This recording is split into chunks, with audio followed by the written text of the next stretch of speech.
서울 집값은 세계에서 유난히 비싸다? 그렇지도 않다. 그러니까 세계에서 서울은 몇 번째로 집값이 비싼 도시라고요? 한 14, 한 14, 5위 정도 된다. 이제 싱가포르 같은 데 막 5억씩 있잖아요. 그리고 일본도 지금 4억이라는 얘기고. 우리가 제일 비싼 게 PH129예요. 거기 3억이에요. 서울의 집값이 궁금해요. 그러면 어디를 봐야 돼? 경기도를 봐야 돼요? 그게 아니고 세 군데 보면 딱 나와요. 그게 어디냐 그러면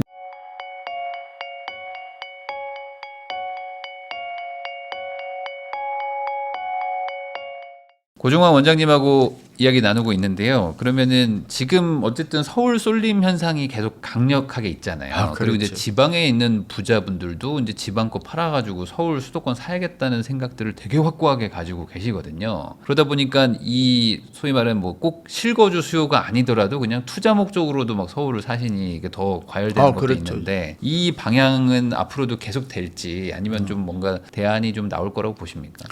네, 그러니까 이제 우리가 부동산 학에서 강조하는 게 주거 문화라는 개념이 있어요. 네. 그리고 주거 트렌드라는 개념이 있어요. 자, 근데 여기 한 세 가지 아주 강력한 카테고리를 가지고 시장의 작동, 그리고 소득이 높아질수록 선진화될수록 이런 현상은 초고급화 트렌드라 그래요. 네. 초고급화 트렌드라는 개념이 확고하게 자리 잡고 있고 세팅을 해요. 예, 트렌드를 하기. 그리고 이미 선진국에서 보여져서 어떤 사람은 우리나라만 유난히 심하다 그러는데 그건 아니에요.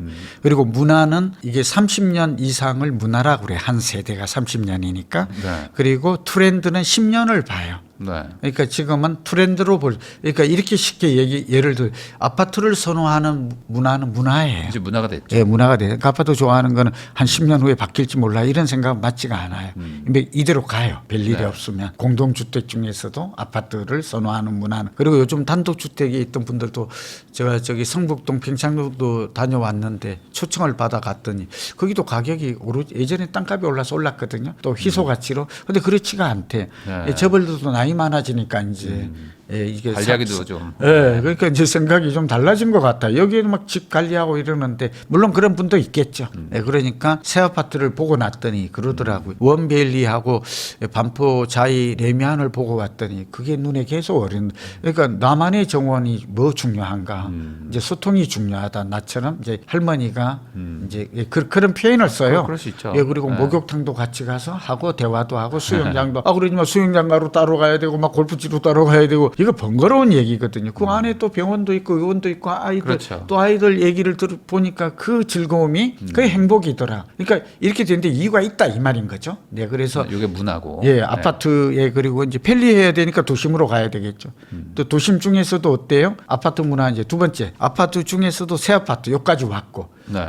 또 새 아파트 중에서 단지가 커야 되는데 예전에는 관리비 문제만 따졌거든요. 이 단지가 큰 데 가면 관리비가 저렴하고 커뮤니티 시설이 많다. 요 정도를 했는데 최근에는 달라졌어요. 이게 뭐냐면 어떤 사람을 만나느냐가 집을 선택. 이게 서울대 그 사회문제연구소에서 나온 보고서가 입지 특성 중요하다. 전문 단어 쓸게요. 저는 그거밖에 몰라. 단지 특성이 중요하다. 요 단어 하나마다 그 안에 들어가 있는 요인들이 있어요. 근데 오늘 그 설명까지는 못 하겠네. 네. 그래서 이런 것들이 연구 결과 누구를 만나느냐. 누구를 만날 것인가가 이사를 할 때 정주 그 단지를 굉장히 중요하다는. 그러니까 누구를 만나는 건 나보다 더 나은 사람을 만나기를 원해요. 네. 그러겠죠. 나보다 못난 사람 만나기를 원하는 사람은 없겠죠. 그 기준이 뭐예요? 예, 소득 수준이에요. 우리나라는 그래도 어쨌든 자본주의 경제이기 때문에 나보다 돈이 많은 재벌을 좀 만났으면 좋겠다. 저도 그렇긴 하죠. 네, 우리 동네에 재벌을 살면 그거 싫을 리가 없죠. 그래도.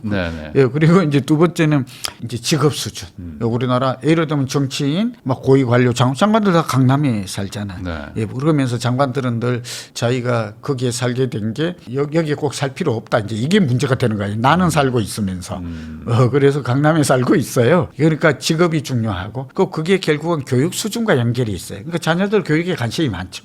예, 그러니까 결국은 부자들이고 또 교육 수준이 높고 이런 자녀들과 자기 자녀가 어울리기를 강남에 가는 이유가 또 그게 있잖아요. 있죠. 네, 그러니까 이게 딱 이게 어디예요? 뭐 서울에 뭐 강남. 그러니까 그게 강영성이잖아요. 네. 예, 그리고 하이라이징. 그러니까 소력처리 해야 돼. 돈은 있으니까. 네. 그리고 요즘 높아야 돼. 그러니까 요즘 막 49층까지 다 짓잖아요. 네. 예, 공사비가 50정 넘으면 1.4배 비싸더라도 그다음에 또 하이라이징, 하이엔드 주택이라고 그래요. 고주택으로 쏠림 현상이 심화되는 것, 이걸 베블렌 효과라고 그래요. 네. 대체 불가 효과라고 그러고, 그래서 이거는 신분의 상징이 됐어요. 이제 직업과 함께 사람은 주거가 자본이 되고 격업이 되고 상징이 되었네, 이 단어로. 그러니까 한마디로 뭐예요? 내가 비싼 차를 타야 5억짜리 뭐 차를 타는 이유. 네. 예, 이유가 뭐 물론 안전도 있지만 사실은 나를 드러내잖아요. 그렇죠? 네, 그게 있듯이 그건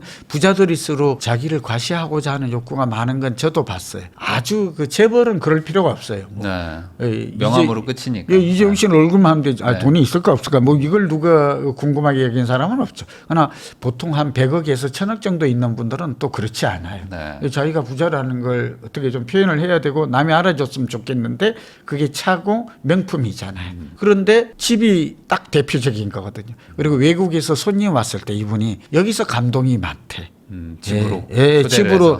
예, 외국은 귀한 손님은 집으로. 그래서 네. 저도 집으로 이제 아까도 뭐 가봤다 그랬잖아요. 그럼 뭐 저는 그걸 가는 걸 좋아하진 않아요. 그러나 뭐 그 마음은 알겠어. 네. 뭐 호텔에서 식사가 아니라 집에서 나를 차려주고. 당신 정중히 초청했다. 이제 이런 의미로 또 마음을 알고 가는 거잖아요. 그러니까 신분의 상징이 되어서 훨씬 가까워져요. 비즈니스도 잘 된대.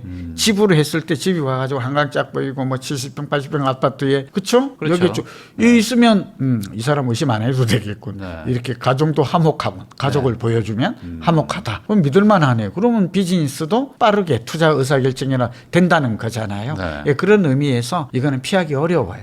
도쿄도 시부야라든지 마르노 이런 지역들은 매물이 안 나와요. 이 도쿄에 예를 하나 들면 오모토 산도 제가 가봤었거든요. 근데 지금으로 또 5개월, 6개월 전에 일본 기사가 떴더라고요. 저는 이제 외국계를 많이 봐요. 요 얘기 같이 할게요. 여러분, 우리나라 집값이 궁금해요. 아까 놓친 것 중에 하나가 글로벌 동조화 현상이 주택도 있어요.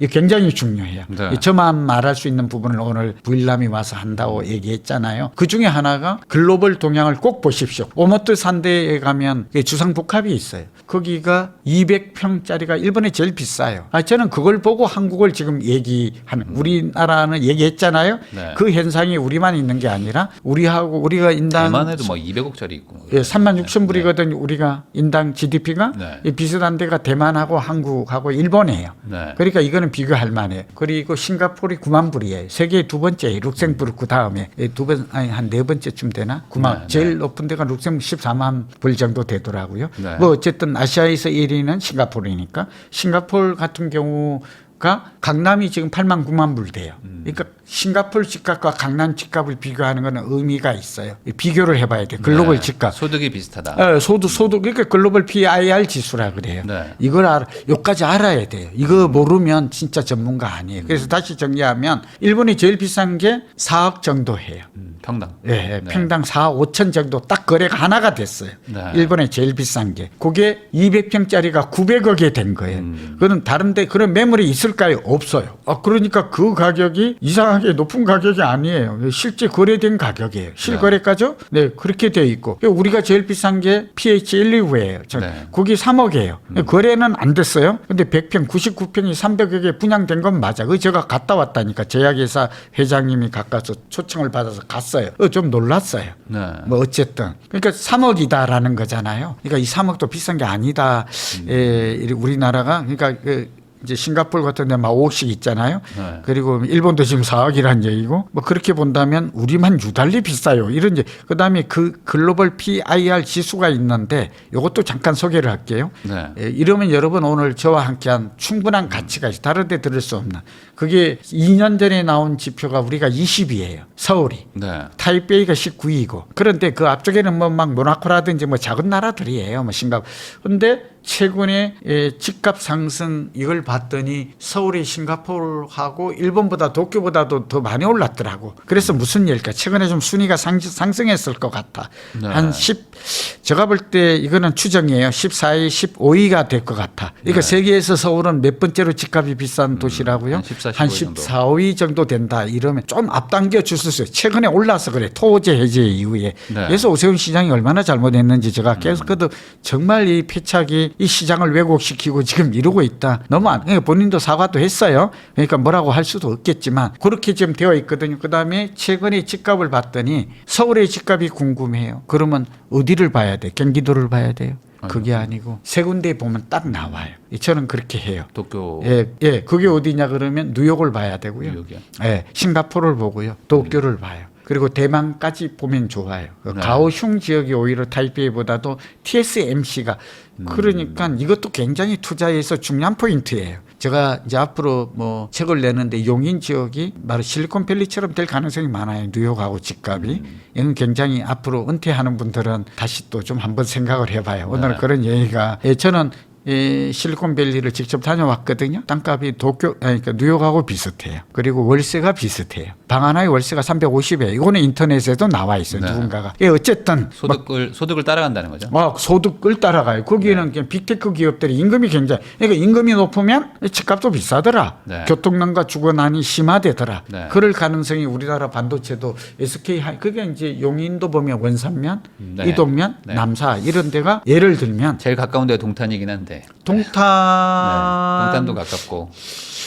뭐 저는 동탄까지는 영향이 와요. 그리고 저기 그 평택까지도. 평택도. 그럼에도 불구하고 또 공급이 또 얼마나 많은가 수급이 중요하다 그랬죠. 네. 뭐 그런 면을 좀 감안을 그리고 현재 땅값 수준 투자는 수익률이잖아요. 네. 예, 좀 낮은 가격에 좀 올랐을 때 수익이 있는 거니까 그런 모든 걸 다 감안을 해야 되거든요. 그러니까 미국이 지금 1년째 올라요. 네. 집값이. 일본은 2년째 올라요.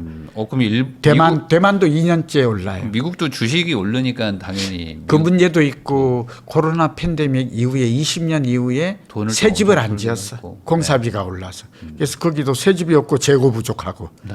거기도 그러다 보니까 월세 오르고 집값 오르고. 그다음에 그래서 제가 좀 정리하면 우리도 내려야 될 이유를 찾기가 어려워요. 네. 딱 내린다면 정책 요인밖에 없어요. 근데 정책도 공급 대책 나왔음에도 이제 또 어떻게 할 수가 없다니까. 네. 그래서 수요는 더 그러니까 대책이 나오면 투기 수요와 그게 이제 세금이라고 그랬잖아요. 그런 정책들이 나올 가능성은 그런 쪽으로 나올 가능성은 커요. 세금이라든지. 그러니까 아예 거래를 못하게 막는 거지. 네. 근데 그게 근본 해법은 경험했잖아요. 아니라는 거죠. 네. 뭐 내가 빨리 팔지 않아도 되고. 그렇죠. 그리고 팔았을 때 대기자가 많다라는 거라. 이게 초과 수요라 특정 지역에. 그러니 이게 지금 상당히 해법을 찾기가 쉽지가 않다. 그래서 한국은 글로벌 집값 동향도 여러분 넘베오라고 있어요. 나이트 네. 프랭크. 나이트 프랭크 여기 한국의 대표가 저랑 가깝거든요. 예, 지난주도 왔다 가고 네. 저 또 후배가 거기에 있고 그래서 그런데 여러분들 그러니까 우리 부일남에서도 저 외국계 이런 분들 뭐 제가 소개해 줄 테니까 불러요. 그래야 이 사람들은 글로벌 집값을 보고 있어요. 그러니까 한국은 한국의 글로벌 경제 위상이 얼마인지 아세요? 높죠. 지금 경제 순위로도 12, 11위인데. 어떤 경제? GDP만으로도요. GDP 두 가지가 있어요. 인당 GDP가 있고 국가 GDP가 국가 있고 GDP 를. 국가 GDP. 국가 GDP는 12, 13이 맞아요. 그런데 인당 GDP는 우리가 32위예요. 네. 36,000불이. 대만하고 일본하고 지금 같이 있다고 그랬죠. 그다음에 우리나라 외환보유고는 높은 편이에요. 그러니까 자꾸 지금 곧 망한다 하는 말도 맞지가 우리가 9위예요. 네. 예, 외환보유가 4,200불 정도 되거든요. 대만은 안전해요. 예, 중국도 3조 달러가 넘거든요. 그러니까 중국은 미국이 망하지 않으면 절대 안 망하게 생겼어요. 그러니까 망하더라도 달러를 너무 많이 가지고 있기 때문에 미국이 망해요. 그다음에 달러 가진 사람이 망하지 달러가 망하지 않았는데 나부터 망한다 이러면 이게 논리적이 아니죠. 그 대신 가계부채나 진위계수로 보면 한 14위가 돼요. 가계부채 이런 것들은 세계의 캐나다를 지금 넘어섰거든요. 부채 비율은 상당히 높아요. 그러니까 우리는 세계의 말은 막 10위 강국이라고 좋게만 보면 그런데 32위. 하여튼 12위와 32위 어딘가에 5개 네. 글로벌 거시경제 지표가 자리 잡고 있어요. 그러니까 네. 이 결론 막 누군가가 곧 망할 것 같다. 그것도 과장된 거. 아예 안전하다니까.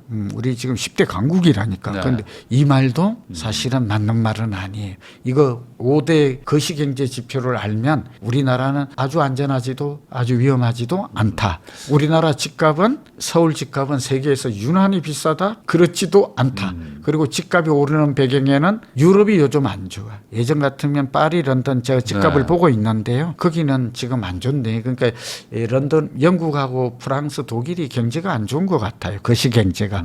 그래서 저의 생각은 우리나라 집값이 오르는 배경에는 글로벌 집값과 주식 가격이 오르는 배경도 있다 하는 말씀을 드립니다.